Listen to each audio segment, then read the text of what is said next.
सामने खड़ा किया तो द्रौपदी बोली, मुच्यताम् मुच्यताम् मेषा ब्राह्मणो नितरां गुरु। छोड़ दो, ये ब्राह्मण पुत्र है, ये हमारा पूज्य है, हम उसको कैसे बांध के लाए हैं? अर्जुन ने कहा, द्रौपदी ये हमारे बालकों का हत्यारा है, इसने ही हमारे 5 बालकों की हत्या की है। तब द्रौपदी ने कहा, बोले स्वामी मेरे बालक ही तो मरे हैं, कम से कम मेरे पति तो मेरे साथ हैं, लेकिन मेरी गुरु माँ के बारे में सोचो कि उनके पति भी उनके पास नहीं है और ये अश्वत्थामा भी मर गया तो वो अनाथ हो जाएंगे।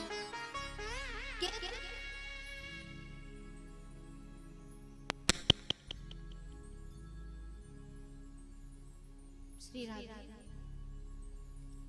राधे कैसी नारी रही होगी द्रौपदी, जिसके 5 बालकों की जिसने हत्या की है उस पे ही उसको दया आ रही है।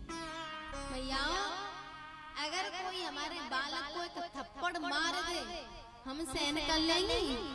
नहीं करेंगे। ऐसे लगता है कि जिसने बालक को मारा है ना उसके प्राण ले ले, उसने बालक को मारा क्यों? लेकिन द्रौपदी जिसके 5 बालकों की जिसने हत्या की है उसी के लिए कह रही है कि इसको छोड़ दो, ये हमारा पूज्य है, ये गुरु पुत्र है।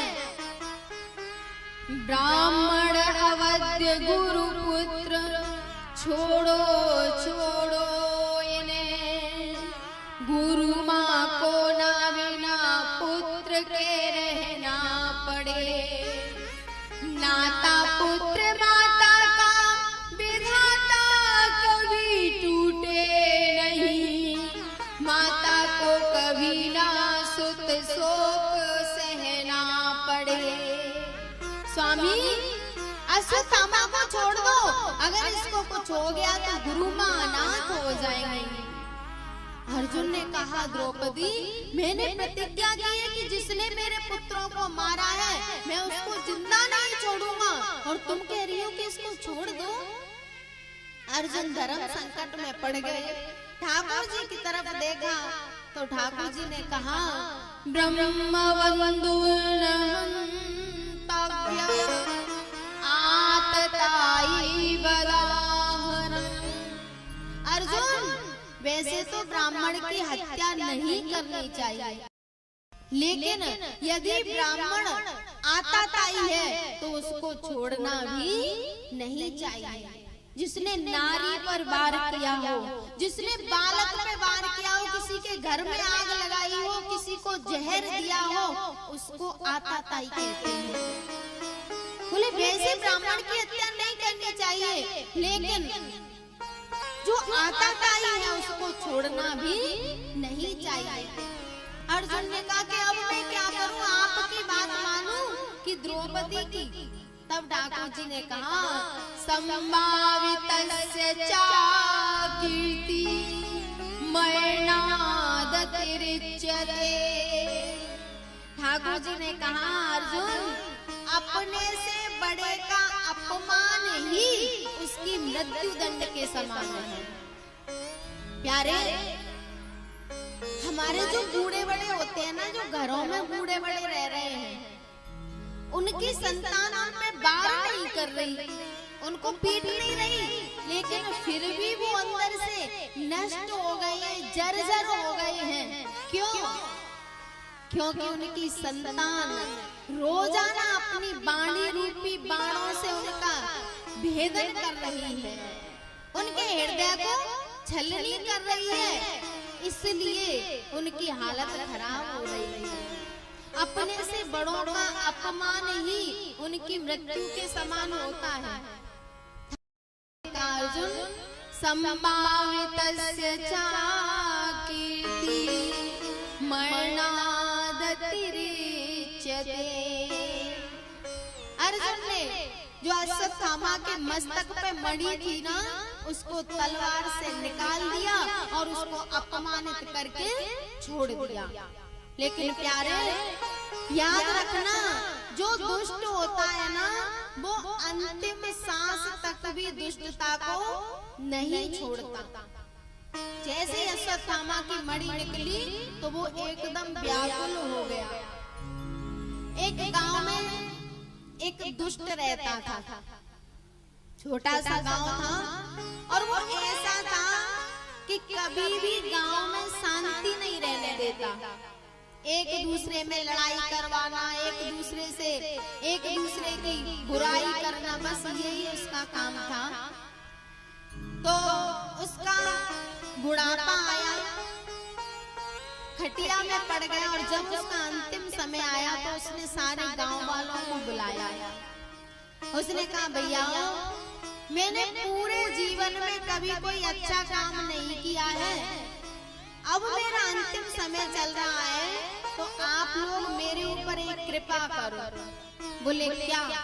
बोले मैं सोच रहा हूँ कि यदि इस काम को आप कर दोगे तो मैंने जीवन भर जो अपराध किए हैं उनसे मैं मुक्त हो जाऊंगा, मेरे अपराध क्षमा हो जाएंगे। गांव वालों ने कहा, ठीक है भैया बता तू क्या चाहता है। उसने कहा कि मैं मर जाऊं ना तो मेरी लाश को गांव के बाहर जो पीपल का पेड़ है उस पर लटका देना। गांव वालों ने कहा ठीक है। जैसे ही उसने शरीर छोड़ा वो मरा तो गांव वाले उसको लेके गए और पीपल के पेड़ पर लटकाने लगे कि भाई उसने कहा था, उसकी अंतिम इच्छा थी और अंतिम इच्छा तो सब पूरी करते हैं। जैसे उसको लटका रहे थे उसी समय पुलिस आ गई और पुलिस ने सारे गांव वालों को अरेस्ट कर लिया, जेल में गए सब। जो दुष्ट होता है ना वो जीते जी शांति नहीं रहने देता, लेकिन मरने के बाद भी शांति नहीं आने देता। जीते जी तो सारे गांव वालों को परेशान किया, लेकिन मर गया उसके बाद भी पूरा गांव जेल में भेज दिया। ऐसे ही अश्वत्थामा जब इसने देखा कि अर्जुन ने मणि निकाल ली है तो इसने सोचा कि अब मैं क्या करूं, और इसने ब्रह्मास्त्र लेकर और उत्तरा के गर्भ पे छोड़ दिया। इसने सोचा कि मैं पांडवों का वंश ही नहीं चलने दूंगा, और जैसे उत्तरा की तरफ ब्रह्मास्त्र आया तो उत्तरा एकदम ठाकुर जी की तरफ भागी। पाहे पाहे महायोगिन देव देव जगत्पते नान्यं तद भयं पश्ये यत्र मृत्यु परस्परम्। गोविंद मेरी रक्षा करो, मेरी रक्षा करो। ठाकुर जी की तरफ भागी। और भैया जो गलती उसकी सास ने द्रौपदी ने की वो गलती उत्तरा ने नहीं की। भैया आप लोग बैठ जाओ, सब बाद में कर लेना है।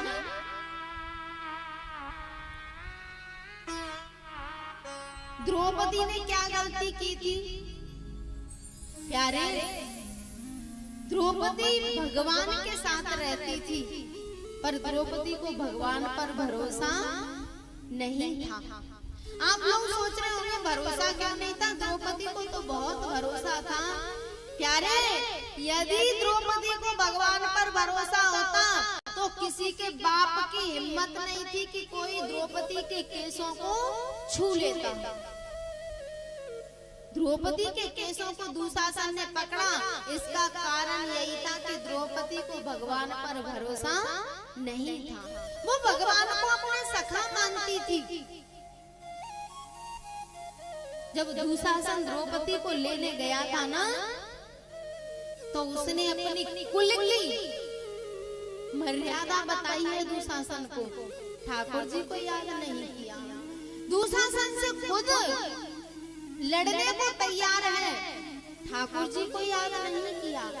लेकिन जब दुशासन केस पकड़ के सभा में ले गया और वहां पर भी ठाकुर जी को याद नहीं किया, धृतराष्ट्र के पास गई, क्या कहा, महाराज आपका पुत्र मुझे केस पकड़ के भरी सभा में लेके आया है, आप मेरी रक्षा कर।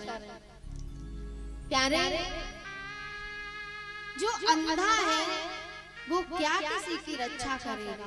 और दो प्रकार के अंधे होते हैं, एक की तो ये बाहर की आंखें फूटी होती हैं और एक की विवेक और वैराग्य की आंखें फूटी होती हैं। एक बार को बाहर की आंखें पांडवों के पास गई, लेकिन पितामह आपके प्रपोत की रक्षा करो। पितामह भीष्म जब दुशासन ने पकड़ ली, अपना बल प्रयोग कर रहे, ठाकुर जी को याद कर लेती तो, लेकिन ठाकुर जी पे भरोली एक झटका दिया, हाड़ी छूट गई। जब ये लगा कि अब कोई बचाने वाला नहीं है, तब अंत में ठाकुर जी को याद किया करके द्रौपदी कह रही है गोविंद नहीं है। तब ठाकुर जी को पुकारा, गिरधार जिले का सहारा तेरी आंगन से,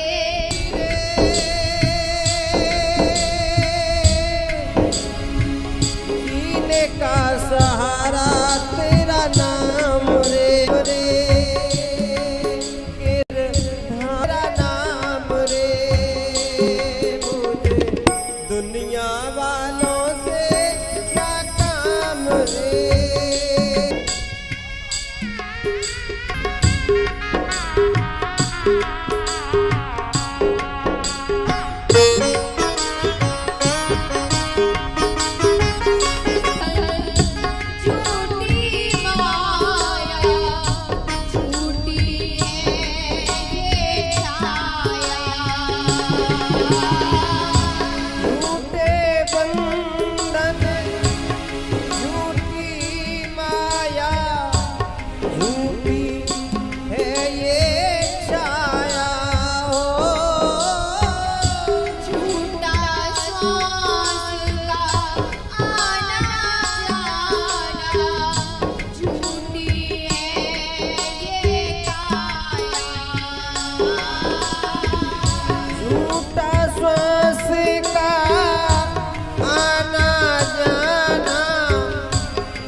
सहारा तेरा नाम रे, मुझे दुनिया वालों से क्या काम रे।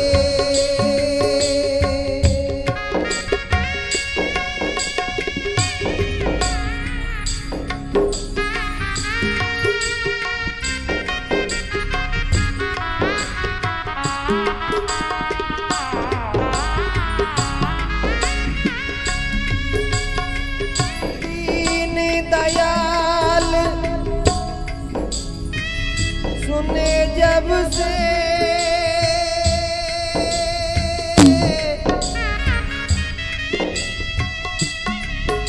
मेरे मन में कछु ऐसी चाह बसी है, और को आसरा प्रभु तेरे नाम की भेंट कसी है। छोड़ तुम्हें अब जाऊं कहाँ,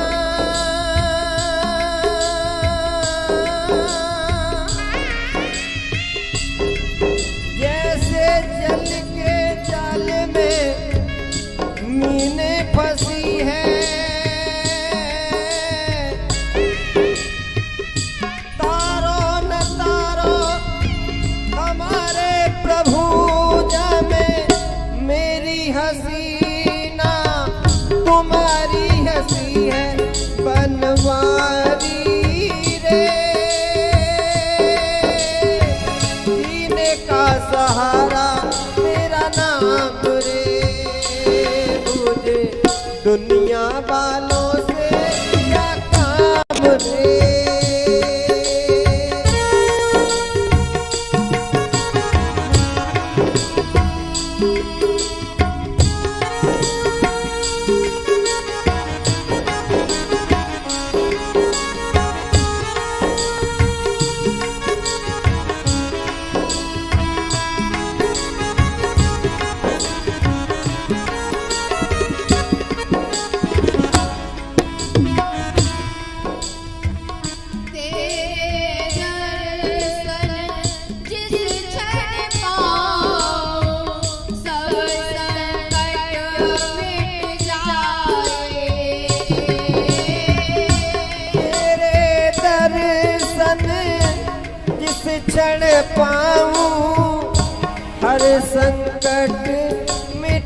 नित नित ज्योति जलाए।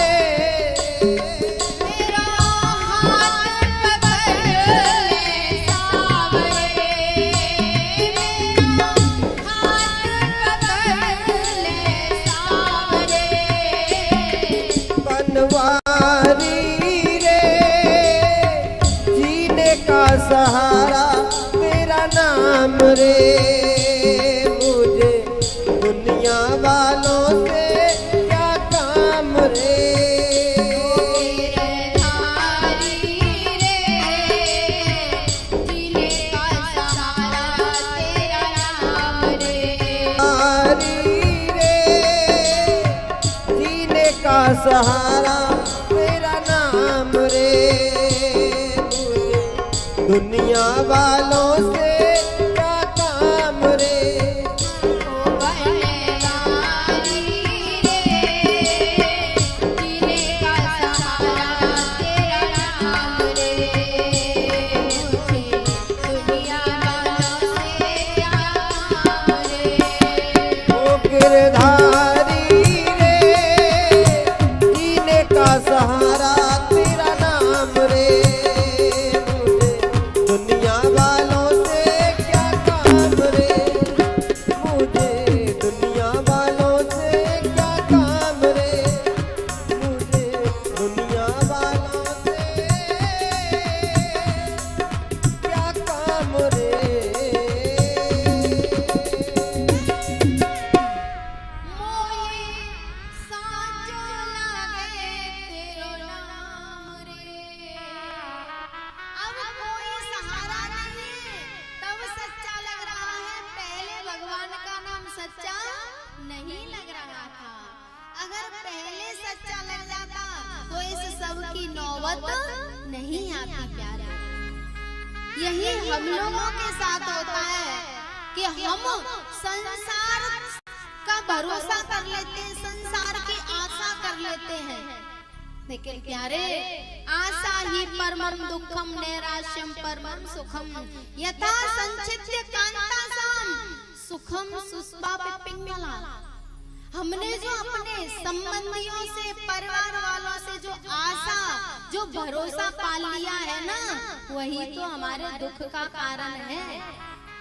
क्योंकि अपने संसारी लोगों से हमने जो आशा पाल ली है वो कभी पूरी होने वाली, जो उम्मीदें पाल ली है वो कभी पूरी होने वाली नहीं होती है। तब कहते हैं मोए साचो लागे तेरो नाम रे। मेरा हाथ पकड़ ले सावरे, गिरधारी रे जीने का सहारा तेरा नाम रे। मुझे दुनिया वालों से क्या काम रे। प्यारे समय रहते रहते यदि ये बात समझ में आ जाए तो ठीक है, नहीं फिर कुछ होने जाने वाला नहीं है। आँख में तनेगा जाला, नाक से बहेगा नाला, लाठी से पड़ेगा पाला जरा जिंदगानी में। जब बुढ़ापा आएगा ना तो आँख में जाला पड़ जाएगा, दिखाई देना बंद। इंद्रियों पर इतना बस नहीं रहेगा, अपने आप नाक से पानी चलेगा, लाठी का सहारा लेना पड़ेगा।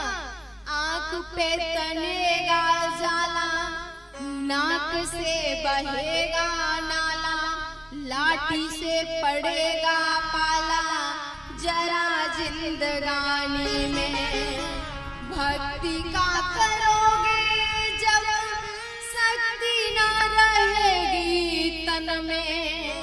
प्यारे जब खड़े होंगे तो बच्चों से कहेंगे बेटा थोड़ा हाथ देना, खड़ा कर दो।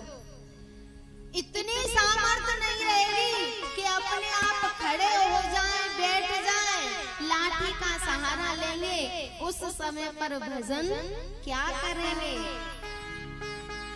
आँख में तनेगा जाला, नाक से बहेगा नाला, लाठी से पड़ेगा पाला, जरा जिंदगानी में भक्ति का करोगे जब शक्ति ना रहेगी तन में, भक्ति जो करो तो भैया करो रे जवानी में। प्यारे, हम यही सोचते रहते हैं कि जब बूढ़े बड़े हो जाएंगे तब भगवान का भजन करेंगे, लेकिन फिर हाथों में इतनी सामर्थ्य नहीं रहेगी कि माला भी पकड़ लें, फिर तो कष्टों से ही छुटकारा नहीं मिलेगा, तो फिर भजन क्या करेंगे प्यारे। फिर हमारी हालत द्रौपदी जैसी होगी।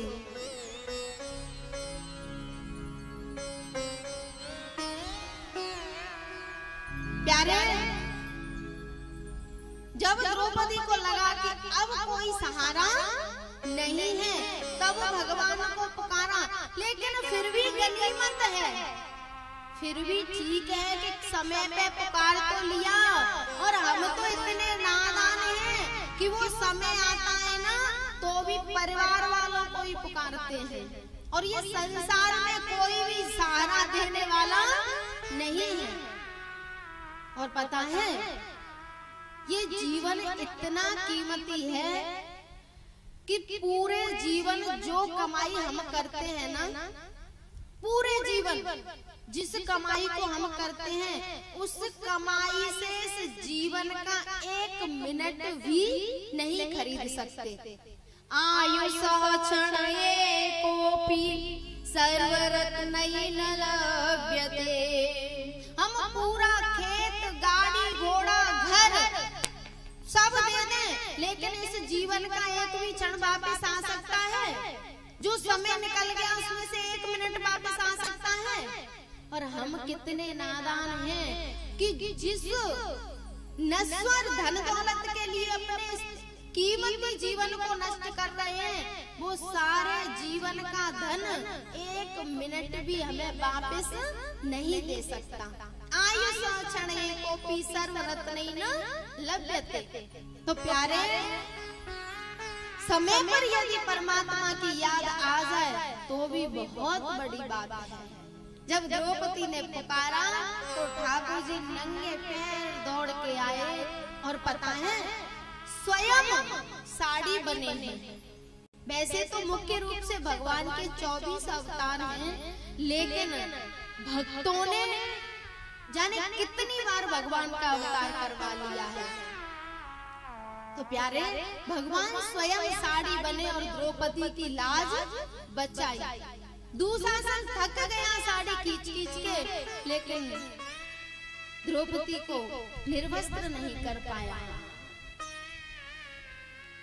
प्यारे, जो गलती द्रौपदी ने की थी ना, वो उत्तरा ने नहीं की। जैसे ब्रह्मास्त्र उसकी तरफ आ रहा था तो सीधी भगवान की तरफ दौड़ी। पाहि पाहि महायोगिन देव देव जगत्पते, नान्यं त्वद्भयं पश्ये यत्र मृत्यु परस्परम्।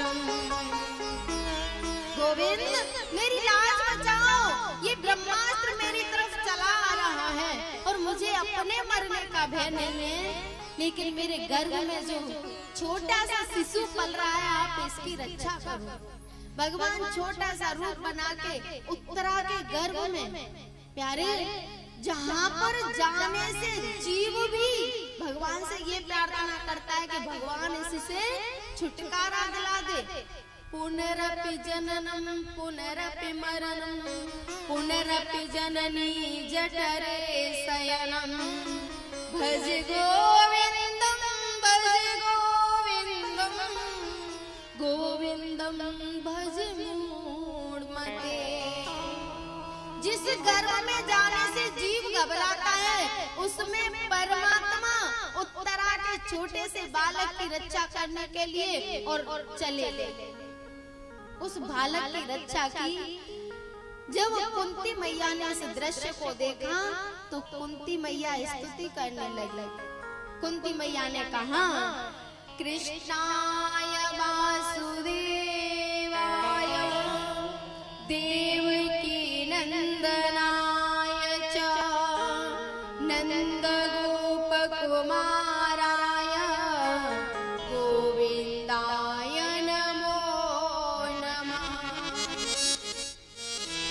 जैसे कुंती मैया स्तुति करने लगी तो ठाकुर जी ने कहा बुआ तुम मेरी स्तुति क्यों कर रही हो? कुंती ने कहा गोविंद अब तक तो मैं ये मानती थी कि आप मेरे भतीजे हो, लेकिन मेरी समझ में आ गया है कि आप भगवान हो। ठाकुर जी ने कहा अरे बुआ मैं तो आपका भतीजा हूँ, मैं कोई भगवान नहीं हूँ। कुंती बुआ ने कहा कि कौरव सब मर गए और मेरे पांचों बालक आपकी कृपा से ज्यों के त्यों हैं। आपने हमारे कुल की रक्षा की है, आप भगवान ही हो। ठाकुर जी ने कहा कि यदि समझ में आ गया है कि मैं भगवान हूँ तो कुछ मांग लो। सबने अपनी अपनी मति अनुसार मांगा।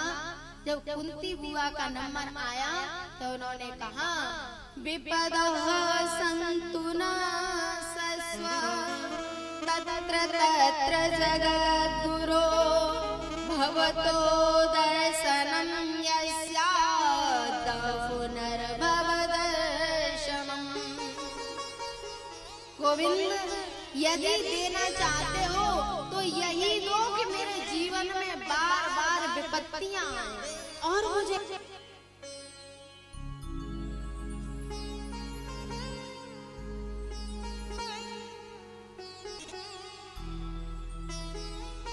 श्री राधे। ठाकुर जी ने कहा बुआ आपने पूरे जीवन में कभी सुख नहीं देखा, भरी जवानी में आप विधवा हो गई, कैसे कैसे बालकों का पालन पोषण किया और अब भी आप विपत्ति मांग रही हैं। तब कुंती बुआ ने बहुत प्यारी बात कही, बोले यदि ये विपत्ति हमारे जीवन में नहीं होती तो आप भी हमारे जीवन में आने वाले नहीं थे। इन विपत्तियों की देन है कि आप हमारे जीवन में हो। विपदो नैव विपदा संपदो नैव संपदा विपदा विस्मरणं विष्णु संपन्नारायण स्मृति। गोविंद ये विपत्ति विपत्ति नहीं है, ये सुख सुख नहीं है। सच्ची विपत्ति तो वो है जिसमें आपका नाम भूल जाए, और सच्ची संपत्ति वो है जिसमें आपका नाम याद बना रहे। और एक तुलसी बाबा ने एक चौपाई में भी कहा है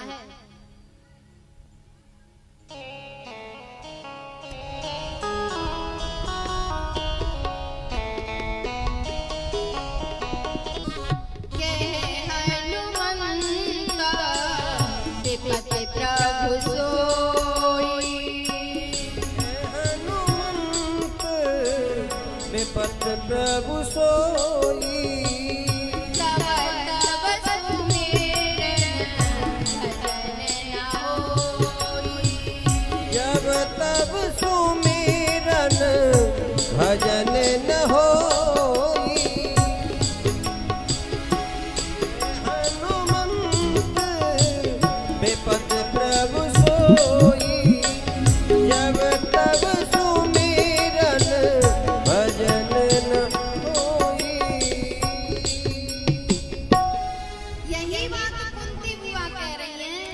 बोले गोविंद सच्ची विपत्ति तो वो है जिसमें आपको भूल जाते हैं, और सच्ची संपत्ति वो है जिसमें आप याद रहते हैं।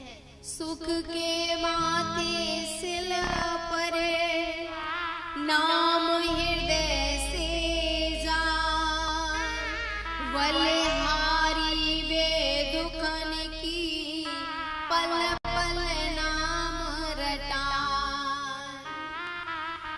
कुंती बुआ ने कहा गोविंद आप तो बस एक कृपा कर दो मेरे ऊपर। बोले क्या? तब कुंती बुआ ने कहा स्नेहपाशमिमं छिन्दी दृढं पाण्डुसुव्रेष्णेषु। बोले गोविंद, मेरे गले में ये जो फांसी पड़ी है ना, इस फांसी को काट दो। ठाकुर जी ने कहा, बुआ कौन सी फांसी पड़ी है आपके गले में? तब उन्होंने कहा कि इस पांडवों में और यदु वंश में मेरी जो आसक्ति है ना, उसको नष्ट कर दो, तभी भी रमन आपके चरणों में लगेगा। स्नेहपाशमिमं छिन्दी दृढं पाण्डुसुव्रेष्णेषु। भैया, हम लोगों के जीवन में यदि थोड़ा सा भी कष्ट आ जाता है ना, तो हम भगवान को ही सबसे पहले साइड में रखते हैं। जब तक भगवान सुख शांति समृद्धि देते, तब तक भगवान याद रहते हैं। और जैसे ही थोड़ा सा कष्ट आया ना, तो कहते हैं कि अरे खूब भजन कर लिया, इससे कुछ मिला नहीं, खूब भगवान की पूजा कर ली, लेकिन जीवन में कुछ हासिल नहीं हुआ। सबसे पहले भगवान को हटा देते हैं। लेकिन प्यारे, जो सच में भगवान के भक्त होते हैं, वो तो सुख में तो याद करते ही हैं, लेकिन दुख को भी भगवान की कृपा मानकर और ज्यादा याद करते हैं। क्योंकि यदि हमारे जीवन में दुख नहीं आएंगे, तो फिर हमें भगवान की जरूरत नहीं पड़ेगी, हमें भगवान की याद नहीं आएगी। भगवान सबको वरदान देके पितामह भीष्म के पास गए पांडवों को लेके। और भैया, जैसे ही पितामह भीष्म के पास अर्जुन और ठाकुर जी पांडवों के साथ पहुंचे, तो अर्जुन तो सामने खड़े हैं और ठाकुर जी पीछे, सिर के पीछे खड़े हैं।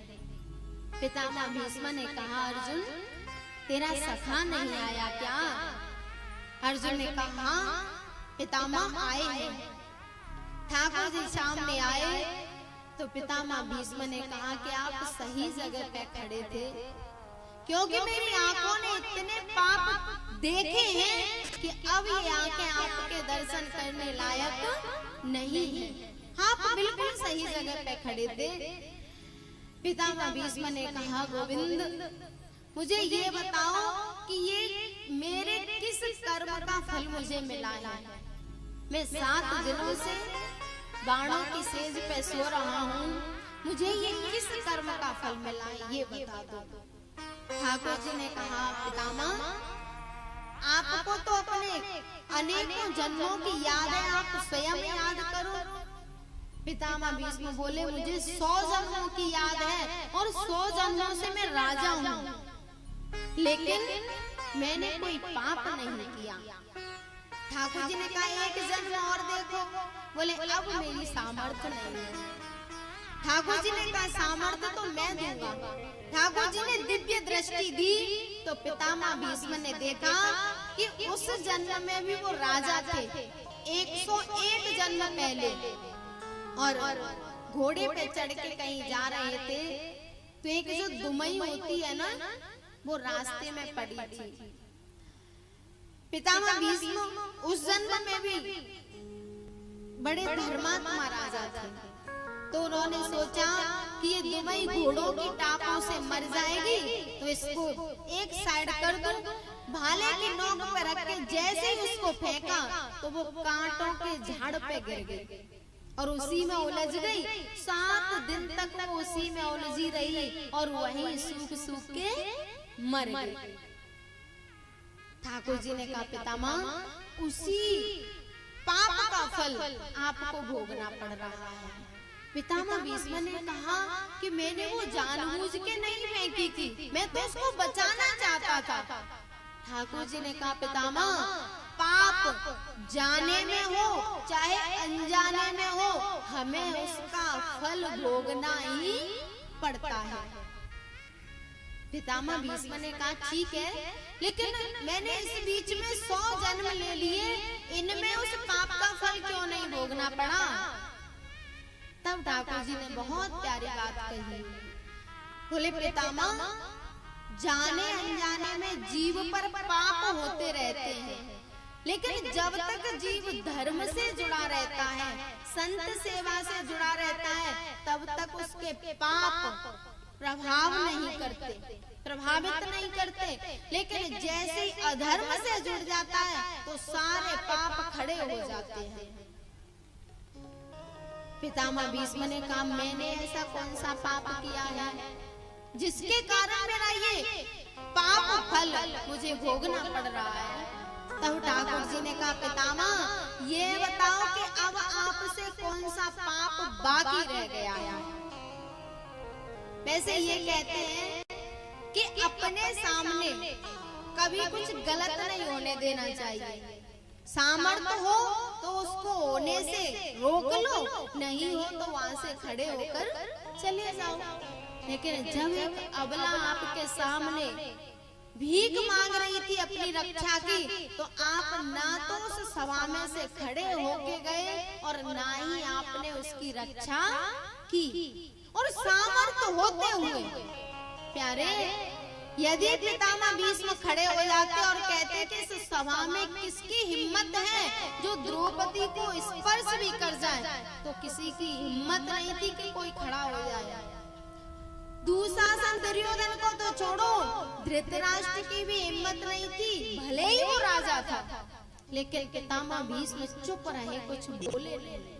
ठाकुर जी ने कहा, अवश्यमेव भोक्तव्यम कृतं कर्म शुभाशुभं न भुक्तं क्षीयते कर्म कल्पकोटि शतैरपि। पितामह, जो हमने अच्छा या बुरा कर्म किया है उसका फल हमें अवश्य ही भोगना पड़ेगा, चाहे 100 करोड़ कल्प बीत जाए, लेकिन बिना भोगे कर्म नष्ट होने वाला नहीं है। अवश्य में भोक्तव्यम कृतिम कर्म शुभाशुभम न भुक्तम क्षीयते कर्म कल्पकोटि शतैरपि। 100 करोड़ युग बीत जाए, लेकिन जो कर्म हुआ है उसको जब तक भोग नहीं लेंगे तब तक वो पीछा छोड़ने वाला नहीं है। बोले वही कर्म आपका फल दे रहा है। आपकी आंखों के सामने अधर्म होने लग गए, इसलिए आपके पाप प्रकट हो गए। पितामह भीष्म ने कहा, गोविंद अब मेरी आपसे एक प्रार्थना है। सदैव देवो भगवान प्रतीक्षतां कलेवरं यावदेदं हिनोम्यहं प्रसन्न हासारुणलोचनोल्लसं मुखाम्बुजोध्यान पतश्चतुर्भुज। मुझे पता है अब मेरा अंतिम समय है और मैं भी इस शरीर को छोड़ने वाला हूँ। जिस घड़ी का मुझे इंतजार था वो आ रही है, तो आप बस इतनी कृपा करो कि जब तक मेरी सांसें चल रही हैं तब तक आप चतुर्भुज रूप में मेरे सामने खड़े रहो। मैं आपके दर्शन करते करते अपना शरीर छोड़ना चाहता हूँ।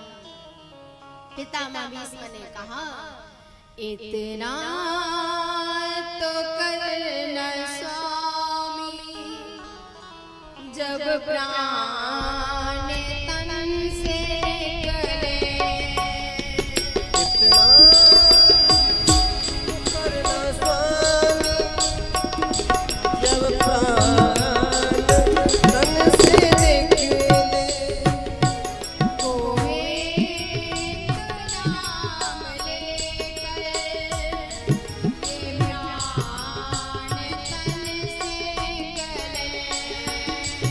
गोविंद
जब प्राण तन से निकले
जब प्राण तन से निकले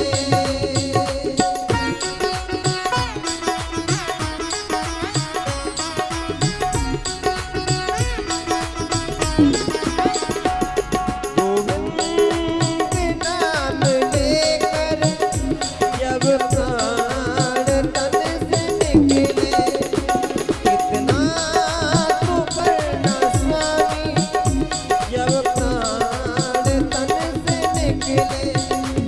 गोपाल नाम लेकर जब प्राण तन से निकले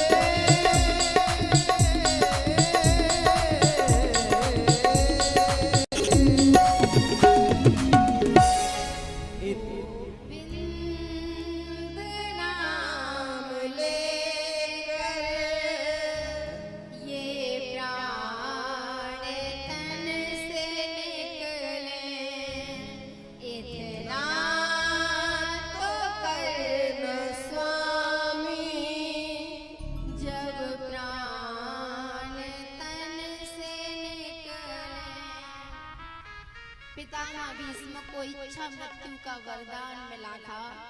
उन्होंने देखा कि अब इससे अच्छा अवसर जीवन में आने वाला नहीं है। ठाकुर जी के दर्शन करते करते अपने शरीर को छोड़ दिया और पांडवों ने पितामह भीष्म की अंत्येष्टि क्रिया की। भैया वैसे ये पितामह भीष्म वसु थे, इस लोक के नहीं थे और इस लोक में आने के बाद भी इस लोक में उन्होंने विद्या अध्ययन नहीं किया। सारी विद्याएं देवताओं से प्राप्त की, गुरु बृहस्पति से प्राप्त की। उनको भी कर्म का फल भोगना पड़ा है।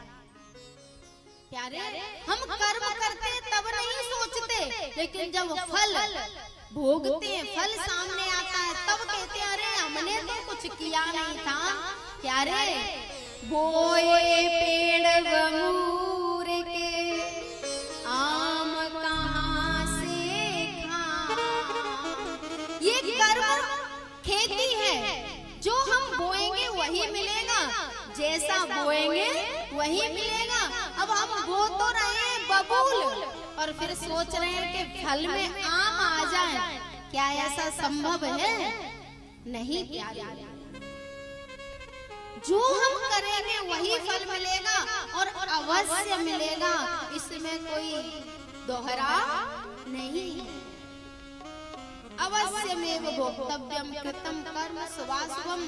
प्यारे, जब पितामह भीष्म जैसों को भी कर्म का फल भोगना पड़ा तो फिर हम और आप क्या हैं? जो कर्म हम कर रहे हैं उसको भोगना ही पड़ेगा। इसलिए प्रयास करें कि अपने शरीर से कोई गलत कर्म ना बन जाए, क्योंकि जब करते हैं तब पता नहीं चलता और जब भोगते हैं तब याद आती है। फिर तो भैया, पितामह भीष्म ने शरीर को छोड़ा, पांडव